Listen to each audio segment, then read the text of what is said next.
Hello students, welcome back to my channel. తెలంగాణలో రేపటి నుంచి science inter second year science practicals start అవ్వబోతున్నాయి. So second year వాళ్ళకి రేపటి నుంచి ఫిబ్రవరి 1 నుంచి 16 వరకు ఈ ప్రాక్టికల్స్ ఎగ్జామ్స్ ఉంటాయి. ఫిజిక్స్, కెమిస్ట్రీ, బాటనీ, జువాలజీ ఈ సబ్జెక్ట్స్లో ఉంటాయి అన్నమాట. వొకేషనల్ వాళ్ళకైతే ఫస్ట్ ఇయర్కి ఉంటాయి, సెకండ్ ఇయర్కి ఉంటాయి. ఈ ఎగ్జామ్స్, ఈ సైన్స్ ప్రాక్టికల్స్ అనేవి 3 ఫేసెస్లో ఉంటాయి అన్నమాట. ఫిబ్రవరి 1 నుంచి 5 వరకు ఫస్ట్ ఫేజ్, 6th నుంచి 10th వరకు second phase, 11 to 16 third phase.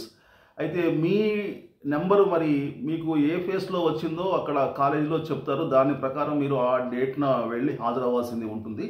అయితే ఇక్కడ 30 మార్క్స్కి ఎగ్జామ్ ఉంటుందన్నమాట. ఈ సైన్స్ ప్రాక్టికల్స్ ముఖ్యంగా ఇక్కడ చెప్పాల్సిన విషయం ఏంటంటే, ఈ ప్రాక్టికల్స్ అనేవి సైన్స్ లెక్చరర్స్కి ఒక కల్పవృక్షంగా, కామధేనువుగా మారాయన్నమాట. మనం ఇక్కడే సంపాదించుకోవాలి అని సైన్స్ లెక్చరర్స్ కొంతమంది ఇట్లా ఆలోచన చేయటం అనేది చాలా శోచనీయం. ఇది ఎగనెస్ట్ ద స్పిరిట్ అనమాట. టీచింగ్ స్పిరిట్కి ఇది చాలా వ్యతిరేకము, ఎగనెస్ట్ అనమాట. చాలా దౌర్భాగ్యం ఇది. ఇలాంటి ఐడియాస్ టీచర్స్కి, లెక్చరర్స్కి రావటం అనేది మన దురదృష్టం. అంటే ఏం చేస్తారంటే, ప్రాక్టికల్స్లో డిమాండ్ చేస్తారు లెక్చరర్స్. ఎలా డిమాండ్ చేస్తారు? ఇంత అమౌంట్ ఇస్తే మేము 30 మార్క్స్ వేస్తాం, ఇంతమందికి 30 మార్క్స్ వేయాలి అంటే మాకు ఇంత అమౌంట్ ఇవ్వాల్సిందే. అది కూడా ర్యాన్సమ్, చాలా హ్యూజ్ అమౌంట్ డిమాండ్ చేస్తున్నారు. లాస్ట్ రోజు పేచీ పెడతారన్నమాట లెక్చరర్లు. ఇంత అమౌంట్ ఇస్తేనే వెళ్తాం, మేము ఇక్కడ నుంచి కదులుతాము, మీకు మార్క్స్ వేస్తాం, లేకుంటే వేయం అని ఒక సెటిల్మెంట్ అనమాట. ఫస్ట్ డే నాడే ఒక సెటిల్మెంట్ కాలేజీ ప్రిన్సిపల్కి, ఆ లెక్చరర్కి మధ్య సెటిల్మెంట్ జరుగుతూ ఉంటుంది అనమాట. ఇలాంటి సెటిల్మెంట్స్ జరగటం అనేది విద్యా రంగంలో మన దౌర్భాగ్యం ఇది. అయితే ప్రైవేట్ లెక్చరర్స్ పాపం వాళ్ళకి శాలరీస్ తక్కువ ఉన్నాయి. అంటే ప్రైవేట్ లెక్చరర్స్ కన్నా ఎక్కువగా గవర్నమెంట్ లెక్చరర్స్ కూడా ఇలా డిమాండ్ చేయటం అనేది నిజంగా మనం ఆలోచించాల్సిన విషయం. నేను చాలామందిని చూశాను, చాలా ఎక్స్పీరియన్స్ లెక్చరర్స్, వర్దీ లెక్చరర్స్ కూడా మరి ఇంత దిగజారుడు రాజకీయాలు చేస్తారు. దిగజారిపోయి అమౌంట్ ఇస్తేనే మేము మార్క్స్ వేస్తాము అన్న వాళ్ళని నేను చాలామందిని చూశాను. నిజంగా అది వెరీ అన్ఫార్చునేట్ ఇది. అయితే ఇక్కడ గవర్నమెంట్ లెక్చరర్స్ ఒక మాఫియాలా, కొంతమంది, అందరనే కాదు, ఇక్కడ ఒక మాఫియా అనమాట. ముఖ్యంగా హైదరాబాద్లో ఒక మాఫియా లాగా ఉంది ఈ గవర్నమెంట్ లెక్చరర్స్. వాళ్ళు ఏం చేస్తారంటే, ఈ డ్యూటీ చేసేవాళ్ళు కొంతమంది ఉంటారు, ఇంటర్ బోర్డులో, ఆర్ఐఓ ఆఫీస్లో ఉంటారనమాట. ఈ ఎగ్జామ్స్ డ్యూటీ చేసేవాళ్ళు ఉంటారు. మరి ఇక్కడ కార్పొరేట్ కాలేజీలు, చైతన్య నారాయణ కాలేజీలు, వాళ్ళ బ్రాంచులు ఎక్కువ ఉంటాయి కాబట్టి గవర్నమెంట్ లెక్చరర్స్ ఏం చేస్తారు, ముందే పకడ్బందీగా ఒక ప్లానింగ్ ప్రకారం 1 month ముందే ఆ డ్యూటీ చేసే లెక్చరర్స్ని, ఆ సీనియర్ మోస్ట్ వాళ్ళు, అంటే ఇంటర్మీడియట్ బోర్డులో కానివ్వండి, ఆర్ఐఓ ఆఫీస్లో కానివ్వండి, ఆ డెప్యుటేషన్, ఆ వర్క్ చేసే అఫీషియల్స్ని వాళ్ళని క్యాచ్ చేసి వాళ్ళని తమ గుప్పిట్లో పెట్టుకుని ఆ చైతన్య నారాయణ బ్రాంచులు వాళ్ళకి వచ్చే విధంగా వాళ్ళు ఆ డ్యూటీలు వేయించుకుంటారు అనమాట. ఎందుకంటే వాళ్ళైతే ఎక్కువ అమౌంట్ ఇస్తారని. ప్రైవేట్ కాలేజీలు కదా, మరి పిల్లలకి 30/30 రావాలి కాబట్టి వీళ్ళు ఎంత చెప్తే అంతే. సో వాళ్ళు ఇవ్వాల్సిందే అనమాట. సో ఎంత డిమాండ్ చేస్తే అంత ఇవ్వాల్సిందే. 50,000, 60,000, 1 lakh ఎంతైనా ఇవ్వాల్సిందే. కాబట్టి అలాంటి వాళ్ళు ఏం చేస్తారంటే, ఈ కాలేజీల్లో, అది కూడా ఇంటికి దగ్గరగా ఉండే, వాళ్ళ ఇంటికి దగ్గరగా ఉండే ఆ జోన్లో ఉండే కాలేజీల్లో మాత్రమే వేయించుకుంటారు వాళ్ళు. అయితే ఈ ప్రైవేట్ కాలేజీ వాళ్ళకి ఏం చేస్తున్నారంటే, గవర్నమెంట్ కాలేజీలు ఇస్తున్నారు అనమాట. మీరు అటెళ్ళండి, ఇటెళ్ళని చెప్పేసి ఆ విధంగా జరిగింది. ఈ సంవత్సరం అయితే అలా ఎక్కువ శాతం జరిగింది అని చెప్పుకుంటున్నారు. ఏంటంటే, గవర్నమెంట్ కాలేజీలో ఎవరు డబ్బులు ఇవ్వరు. గవర్నమెంట్ కాలేజీలో ఏముంది, ఎన్ని వచ్చినాయి, ఇప్పుడు 30కి 20 వచ్చినా ఏంటి, 15 వచ్చినా అడిగేవాళ్ళు ఎవరు? అసలు ఫెయిల్ చేసినా అడిగేవాళ్ళు లేరు. కాబట్టి మీ ఇష్టం అయితే ఏంటి, లేకుంటే లేదు.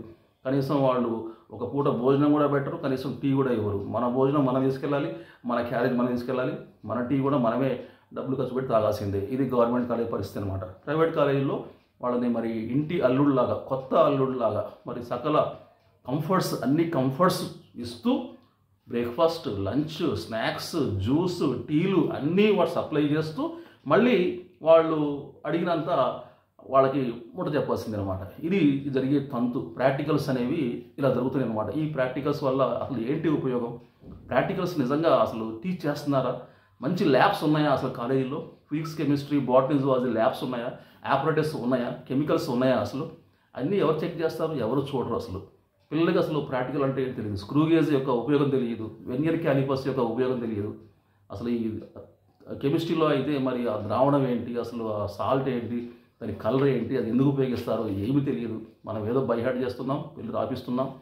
అంటే కార్పొరేట్ కాలేజీలో, ప్రైవేట్ కాలేజీలో ఏంటి, ఎప్పుడు కాన్సన్ట్రేషన్ మొత్తం ఎంసెట్, ఐఐటి, నీట్ వీటి మీదనే ఉంది. అసలు ప్రాక్టికల్స్ మీద అసలు ఎవరు ప్రాక్టికల్స్ ఏ రోజు కూడా వాళ్ళని ల్యాబ్కు తీసుకెళ్లరు.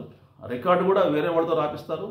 ఒక 1000 రూపాయలు ఇస్తే రికార్డు రాసేవాళ్ళు చాలామంది ఉన్నారన్నమాట. సో వాళ్ళకి 1000 రూపాయలు ఏంటి, కనీసం 500, 300 ఇట్లా ఉంటారన్నమాట రాసేవాళ్ళు. అలా వాళ్ళతో రాపిస్తారు నామకే వాస్తే. సో ఇది అలా జరిగిపోతుంది. దీనివల్ల ఏమీ ఉపయోగం లేదు. సో ఈ గవర్నమెంట్ లెక్చరర్స్ మరి లక్షల్లో జీతాలు పెట్టుకుని కూడా వాళ్ళు ఇలా ఈ స్థాయికి దిగజారడం అనేది చాలా శోచనీయం. సో ఈ మార్పు రావాలి. అసలు ప్రాక్టికల్స్నే బ్యాన్ చేయాలి. ఒకవేళ ఇవి ప్రాక్టికల్స్ని జరపాలి, మనం పకడ్బందీగా జరుపుకోవాలంటే ఈ మొత్తం రూల్స్ అండ్ రెగ్యులేషన్స్ మొత్తం మార్చాలి.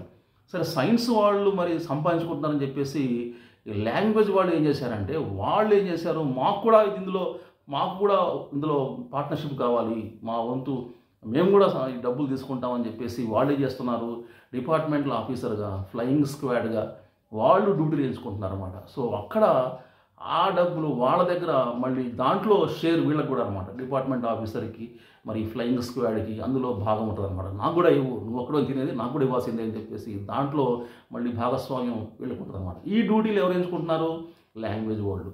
సో ముఖ్యంగా అంటే కాలేజీల్లో ఇక ఇప్పుడు నుంచి చూసుకుంటే అసలు కాలేజీలు, గవర్నమెంట్ కాలేజీలో అసలు ఎవరూ ఉండరు అనమాట. పిల్లలు ఖాళీ, ఎవరు ఉండరు. అటు సైన్స్ వాళ్ళు ఉండరు, ఇటు లాంగ్వేజ్ వాళ్ళు ఉండరు. ఇక నుంచి అన్నీ ఫస్ట్ ఫేజ్ ఎంచుకుంటారు, సెకండ్ ఫేజ్ ఎంచుకుంటారు, థర్డ్ ఫేజ్ రూట్లు ఎంచుకుంటారు. దాని తర్వాత ఎగ్జామ్స్ వస్తాయి, తర్వాత మళ్ళీ పేపర్ వాల్యుయేషన్, ఇదంతా ఇక వాళ్ళు ఒక 3 months దాకా అసలు కాలేజీకి వెళ్ళే పని లేదు. ఈ సంపాదన బయట ఈ అక్రమ సంపాదనలో ఉంటారు వాళ్ళు. అందరినీ అనట్లేదు నేను, చాలామంది కొంతమంది చాలా సిన్సియర్గా ఉండేవాళ్ళు ఉన్నారు. సో 90% ఇలాంటి దుర్మార్గులు ఉన్నారు కాబట్టి సో వాళ్ళకి బుద్ధి కనువిప్పు కలిగేలా అందుకనే నేను వీడియో చేస్తున్నాను. సో ఇది లంచంతో సమానం అన్నమాట. ఇది సో ఈ లంచగొండితనంతో సమానం. డబ్బులు తీసుకోవడం అనేది, డబ్బులు తీసుకొని మాస్ చేయడం అనేది చాలా దారుణం. సో ఈ పరిస్థితి మారాలి. ఇలాంటి దారుణాలని మనం అరికట్టాలి. కాబట్టి అసలు ప్రాక్టికల్స్ వల్ల ఏమీ ఉపయోగం లేదు, వేస్ట్. దాన్ని క్లోజ్ చేయడమే, అసలు వాటిని అబాలిష్ చేయడమే మంచిది అన్నమాట. ఎన్వైరన్మెంట్, ఎథిక్స్ లాగా అయిపోయాయి కాబట్టి వేస్ట్. వీటి వల్ల ఒరిగేది ఏమీ లేదు కాబట్టి సో కండక్ట్ చేస్తే పకడ్బందీగా కండక్ట్ చేయండి, లేకుంటే వాటిని అబాలిష్ చేయండి, తొలగించండి. ఇది ఇంటర్ బోర్డుకి నా యొక్క విన్నపం. Okay friends, thank you very much. మీ అభిప్రాయాలని కామెంట్ బాక్స్లో తెలపండి. See you very soon. Till then take care. Bye bye. జై హింద్.